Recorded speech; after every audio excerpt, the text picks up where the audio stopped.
C'est l'heure de notre chronique hebdomadaire, l'Hebdo africain, en partenariat avec le Timbuktu Institute. Ce mercredi, c'est son président, le docteur Bakary Samb, qui est avec nous depuis Dakar. Bonjour et bienvenue.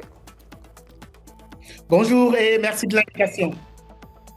Alors Bakary Samb, suite aux récentes déclarations du numéro 2 d'Africom, comment, selon vous, les États-Unis peuvent-ils aujourd'hui concilier leur discours officiel de suspension de coopération sécuritaire avec les régimes sahéliens et la réalité d'un partage de renseignements et d'actions ciblées non officielles, les risques, les stratégies? Oui, vous savez, les déclarations récentes du numéro 2 d'Africom, le lieutenant général Brennan, montrent bien une dualité américaine. D'un côté, il y a un discours officiel de rupture avec les régimes du Mali, du Burkina Faso et du Niger après les coups d'État. Mais en réalité, il y a des canaux de renseignement et de coordination qui restent ouverts, surtout contre l'État islamique au Sahel qui menace maintenant le Nigeria et la côte. C'est du pragmatisme où Washington ne peut pas se permettre un vide total face à la progression djihadiste, mais ce double langage comporte de vrais risques. Politiquement, il va alimenter l'accusation d'hypocrisie, mais je crois qu'en clair, il s'agit pour les Américains d'un équilibre fragile, mais qui risque de coûter cher en termes de crédibilité en soft power. Alors, si c'est un équilibre fragile, dans ce contexte, le renforcement de la coopération militaire entre Washington et Abuja, par exemple, marque-t-il un repositionnement stratégique des États-Unis au Sahel, avec le Nigeria comme nouveau pilier sécuritaire dans la région, après la perte d'influence du côté du Mali, du Burkina Faso et du Niger? Oui, il est clair qu'on assiste clairement à un repositionnement stratégique. Après la perte des bases au Niger, au Mali et au Burkina, les États-Unis font désormais du Nigeria leur principal point d'ancrage en Afrique de l'Ouest. Avec Brennan qui l'a dit, il s'agira d'une intensification des livraisons de matériel, d'un partage massif de renseignements, de formations renforcées et même un certain appui à des frappes ciblées contre l'État islamique au Sahel qui déborde vers le nord-ouest du Nigeria.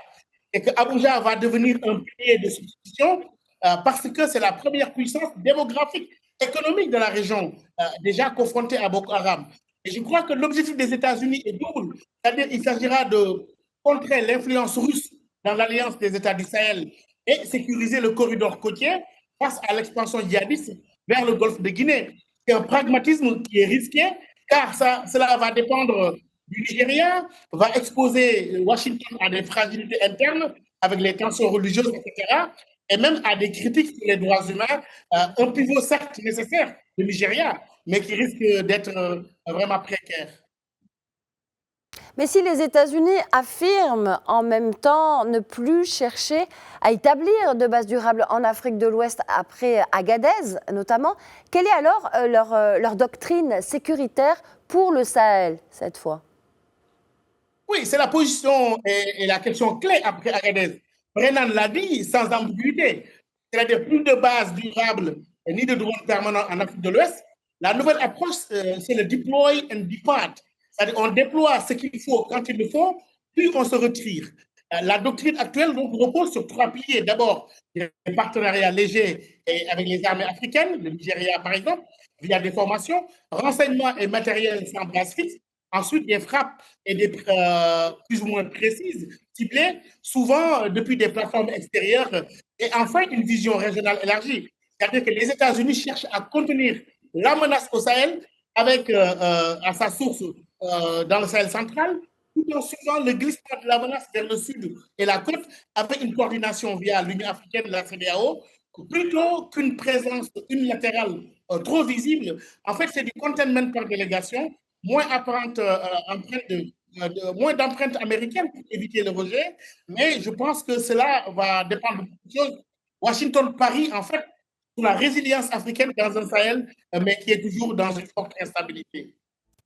Merci infiniment, docteur Bakary Samb, président du Timbuktu Institute. Merci d'avoir été dans l'Hebdo africain. Merci beaucoup.